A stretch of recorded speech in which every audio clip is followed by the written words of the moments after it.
fact that Ye is banned from going over to the UK, like he's some type of criminal with a whole bunch of dockets, it's above me and it's fucked up. Excuse my French. You know what? I find it funny that a certain CEO of a company has an open docket right now because of this. I'm gonna put y'all on because the blogs ain't gonna talk about it. So it's surprising to me that Billboard even posted this, but I guess they trying to save face these days, honey. But they said Roc Nation's insurance company says it won't pay for CEO's legal battle with the daughter. Roc Nation's insurance company says it doesn't need to pay for CEO Desiree Perez's ongoing lawsuit with her daughter because it's strictly a personal matter, and it's suing her to prove it. A lawsuit was filed on April 7th. New York Marine and General Insurance Company asked a federal judge to rule that it has no obligations to defend Perez, the head of Jay-Z's business empire, in litigation with her daughter, Demori Hadley, who has accused her mother of a range of legal wrongdoing. Y'all remember when Nicki Minaj alleged them folks needed some money and they trying to use insurance company to pay their lawsuits? But I'm gonna leave this last tweet with you. Y'all remember when the Queen said, "Dear Jay-Z and Desiree, you ruined hip hop, you ruined football, you ruined basketball, you ruined touring, you ruined Instagram, you ruined Twitter. The jig is up. All of this is alleged for entertainment purposes only." The end. Might have to drop a dime on them niggas. For sure. You know what I'm saying? You gotta stop. I don't like that shit. For sure, bro. I don't like that shit.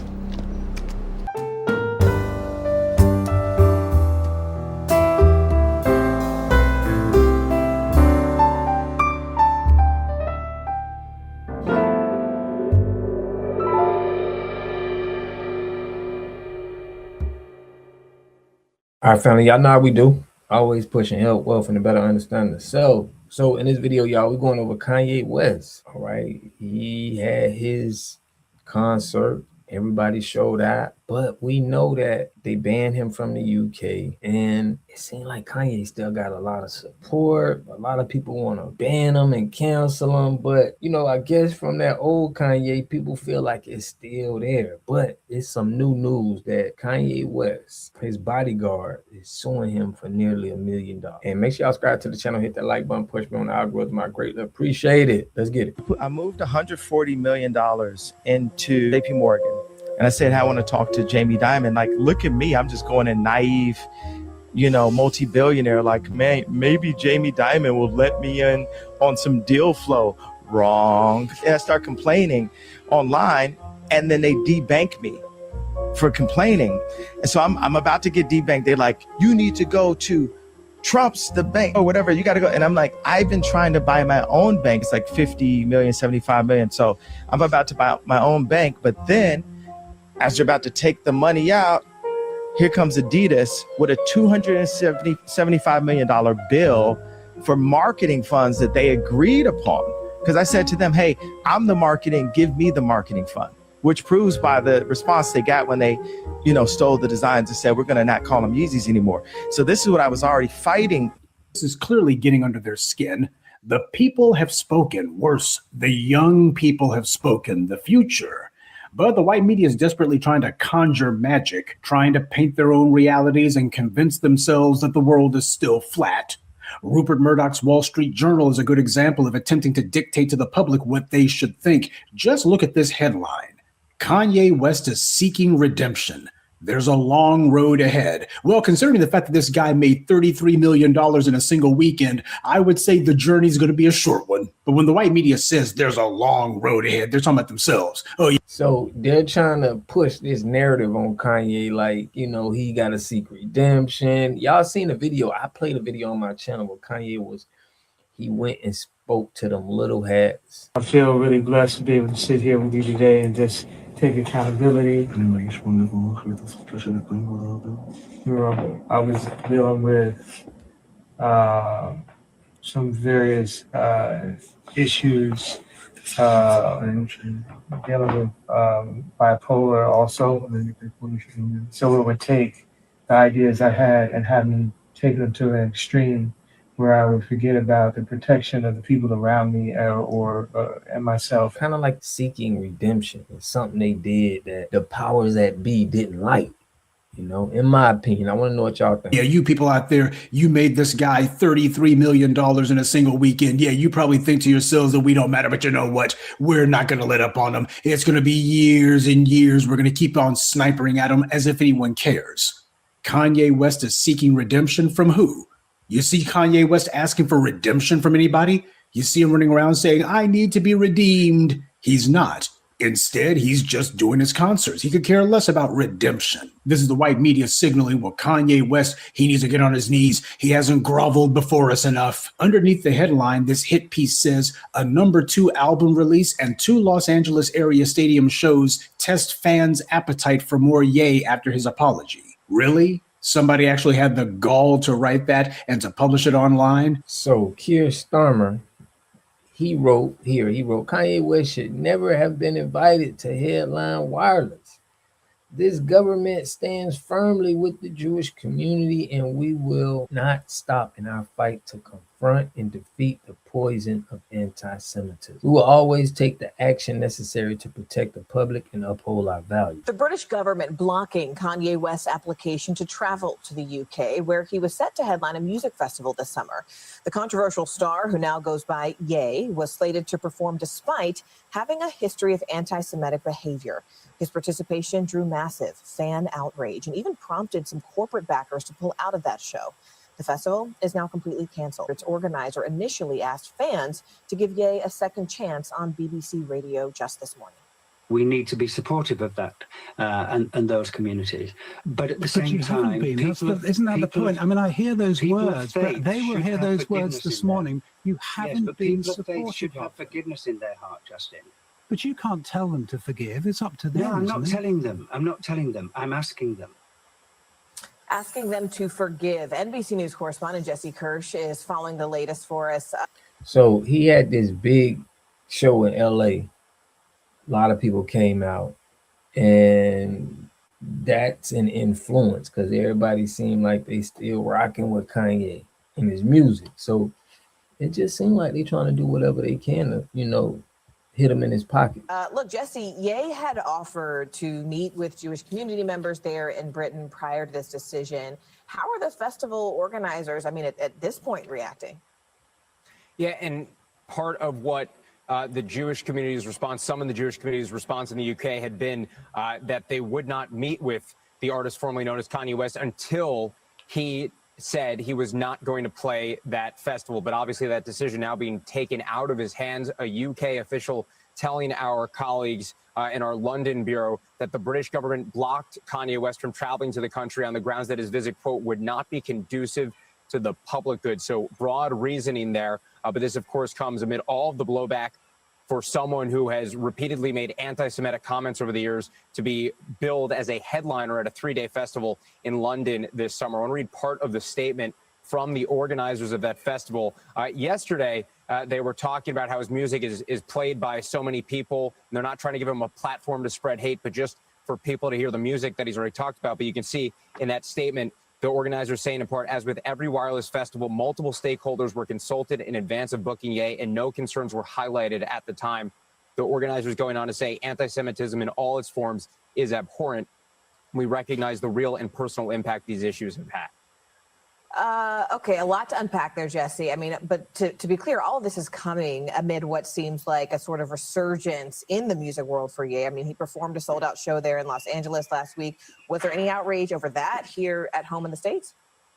Yeah, so the numbers tell an interesting story, Morgan. According to Bloomberg, citing multiple people that they do not name, it's like he's getting back traction. He can come there and probably sell out the whole arena.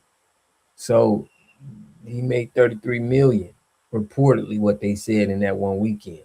So this is sound like they pocket watching and trying to, you know, prevent him from getting back on track. The 2 shows that Kanye West just played at SoFi Stadium in Los Angeles brought in $33 million, and his Friday show alone brought more than $18 million in ticket sales. And according to Bloomberg, that is one of the highest grossing shows in the history of live music. So clearly he has an audience that still wants to hear him play music, despite what he's said repeatedly. A reminder, he did in earlier this year issue an apology, but he has previously apologized for anti-Semitic comments and then gone on to return to that kind of rhetoric. So the question now, will this time actually be any different, Morgan? We will find out. Jesse Kirsch for us. So it's like this man sat here and apologized, even though he went back to saying the same thing. But I just feel like they're doing too much, in my opinion. All right, so this is when Kanye West actually apologized to them people.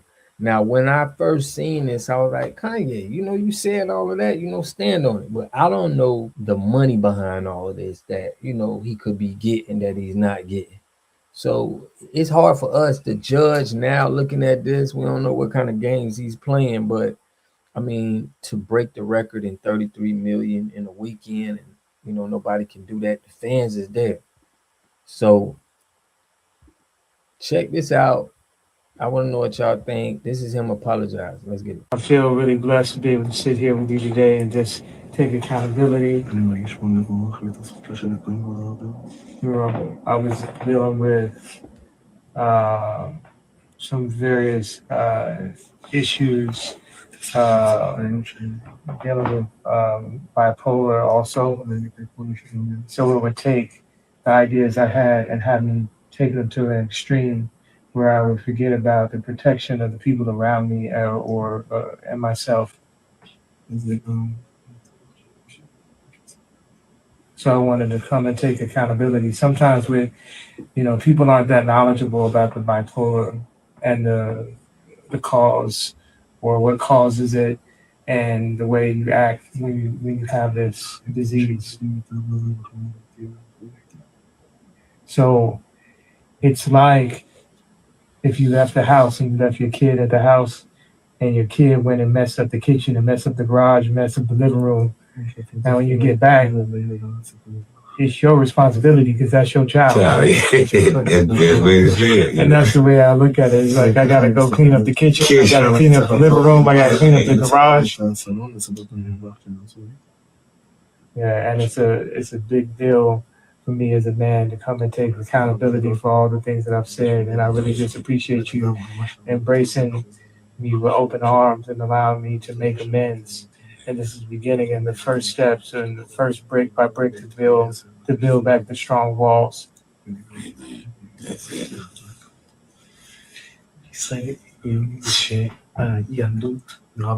Judaism. The Judaism brought to the world a way for someone when he regret about something that he has done wrong. And the Jews live on this way of if someone did something wrong, he can regret and fix it. And the rabbi is hugging you and hugging everybody. And God willing, and from now on, strong things and good things, and only good. You are a very good man. Amen. That's yeah.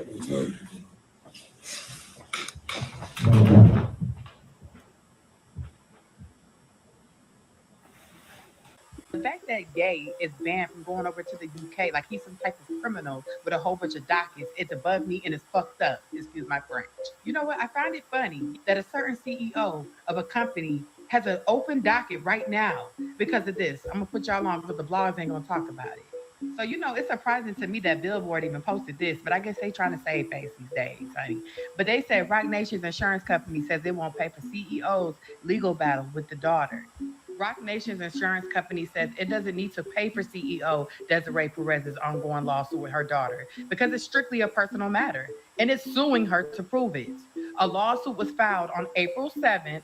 New York Marine and General Insurance Company asked a federal judge to rule that it has no obligations to defend Perez, the head of Jay-Z's business empire, in litigation with her daughter, Demori Hadley, who has accused her mother of a range of legal wrongdoing. Y'all remember when Nicki Minaj alleged them folks needed some money and they trying to use the insurance company to pay their lawsuits. But I'm going to leave this last tweet with you. Y'all remember when the Queen said, "Dear Jay-Z and Desert Rat, you ruined hip-hop, you ruined football, you ruined basketball, you ruined touring, you ruined Instagram, you ruined Twitter. The jig is up. All of this is alleged for entertainment purposes only." The end. So if y'all see, man, this Kanye West thing is getting to where it's people that's starting to take up for Kanye. I mean, when you make 33 million in a weekend, you got some supporters. He did say some things bad about, the black community, but he also said some things about, the little hat community. And it seemed like he getting way more pressure from them than he is from the things he did with the black community. But I want to know what y'all think in the comment section, man. I appreciate everybody for tapping in. Y'all know we going live tonight. Y'all call in anything y'all want to say, man. I appreciate the love and support. I'll catch y'all in the next video. Peace and love. A community must have three things to have a community in it. You must have a wholly independent economic structure that can provide goods, service, products, and things for your own people, and jobs and tax spaces for your own people. You should at least control four basic things. You should be trying to control water, food, medicine, and energy to be able to survive and compete. Here we got Mr. Pollock. He had a cornfield. He took advantage of a free water test from us, and this is what we found in this water. We found sulfur, we found hardness, and we solved these problems with an easy fix of 2 tanks. So get your free water test today. Stay blessed. Click the link below.